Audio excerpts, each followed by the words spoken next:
guys, what's going on? It is Ash here. Today I have a very special episode for you guys. I think it's going to help a lot of you out.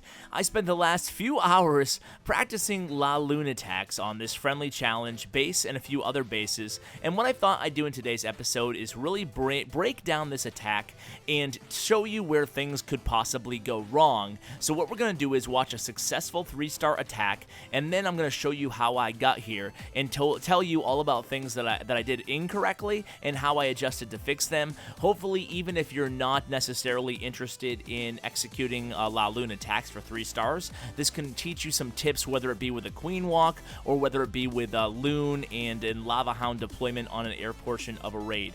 So you can see here, I use my Queen to take out the enemy Queen and the clan castle here. I'm going to use 2 rages on my Queen. I still have 3 haste spells, a rage spell, and a freeze spell for the air portion of my attack. So here comes the air portion coming in from the northwest, as you can see.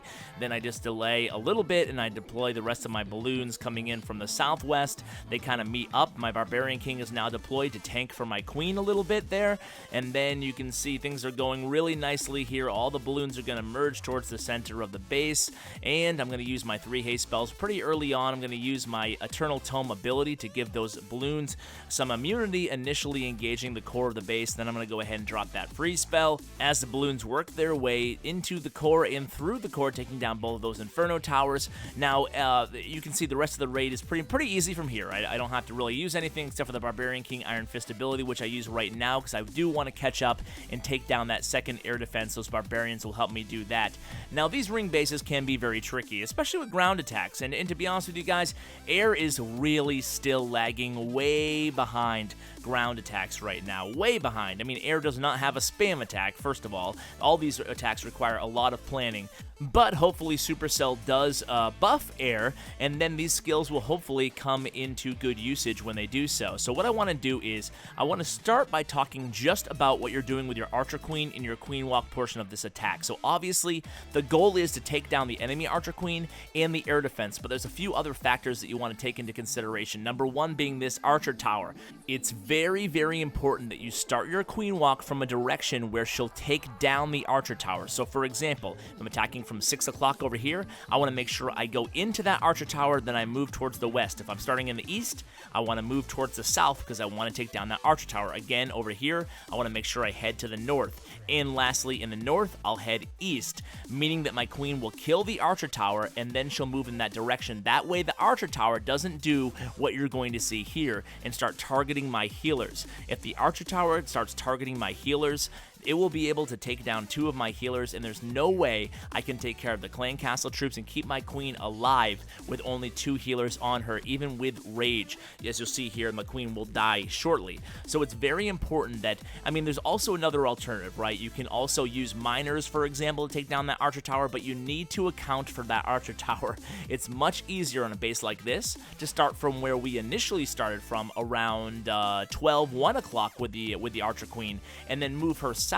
That way you don't have to worry about that Archer Tower taking down your healers. So it's very important. So we're going to go ahead and walk through the beginning of that raid again, the successful raid now, and we'll talk about all the little steps we take here. So you can see, first thing you want to draw your attention to is that minion taking down that army camp. That's just a precautionary measure. You know how Queen's AI can be, especially on your first attack on the base. If you can sneak 1 minion in there to take down a unit, by all means do so. So now this Archer Tower is down. Now the Queen is totally safe, and more importantly, the healers are safe. So I drop my first rage spell. Here come the clan castle troops. Now watch this poison spell. This is very important. I always use poison on the enemy Archer Queen. Right now, there's not even a rage spell down at this point, and my Archer Queen is still alive. We're just with 4 healers, mano y mano against a Queen. Now I end up using that second rage spell to keep her alive throughout the rest of the raid, but the poison spell on an Archer Queen slows down her rate of fire so dramatically that it's really, really important to use the poison on the Archer Queen, especially if you're engaging the Archer Queen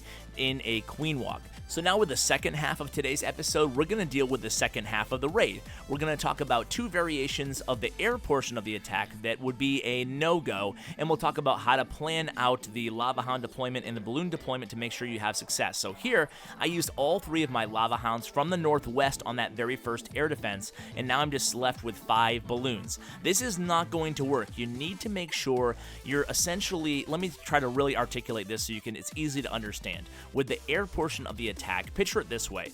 The ground portion, the queen portion, she took out the northeast part of the base. With the air portion of the attack, you're going to want to account for 2 more directions on the compass. So we want to make sure we get the engagement point, which is going to be the main force with the Grand Warden. That's going to be in the northwest.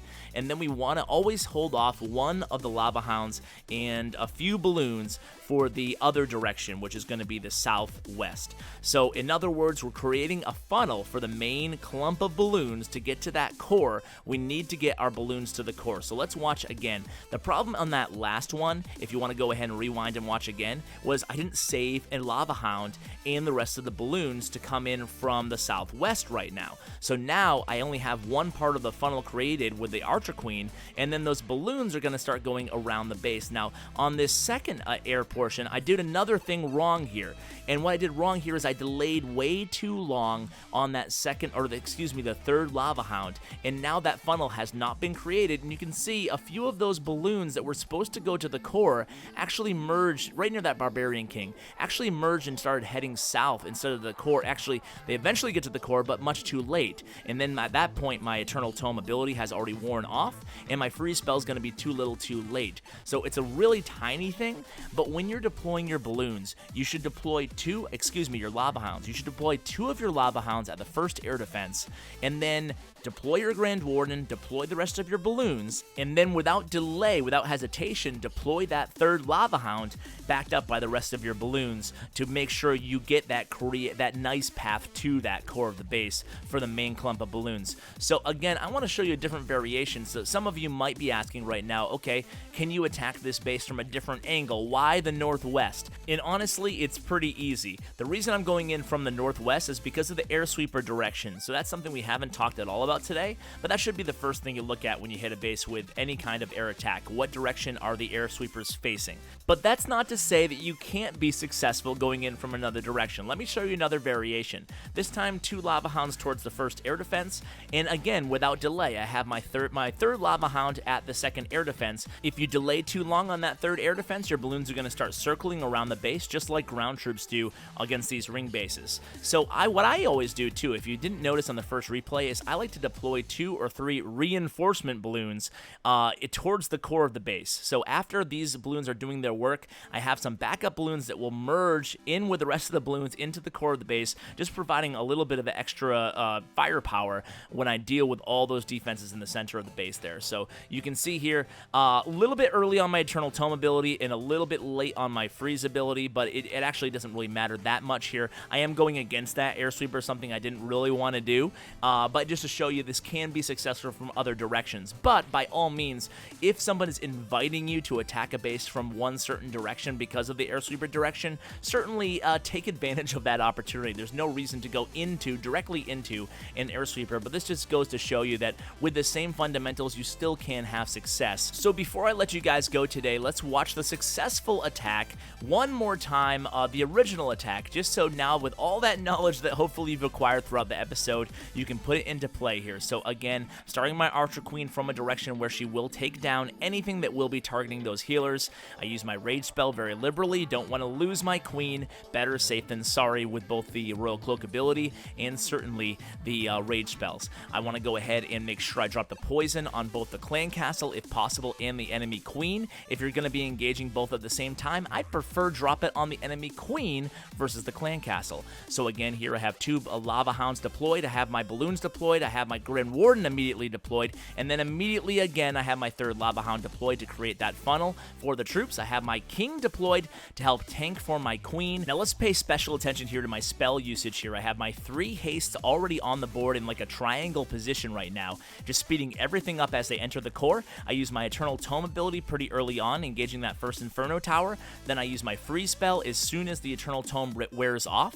And you'll want to know on that freeze spell, I was able to get the Eagle Artillery frozen, frozen, as well as the air sweeper frozen, as well as an inferno tower frozen. So always try to plan your freeze spell to freeze as many high priority targets as possible. Pretty obvious, but another thing to think about during these raids. So guys, a little bit of a different format in today's episode. I hope you guys liked it. Interested to hear your feedback in the comments below. So thanks so much for watching, and as always, take care, guys. We don't play for fame, we don't play for cash.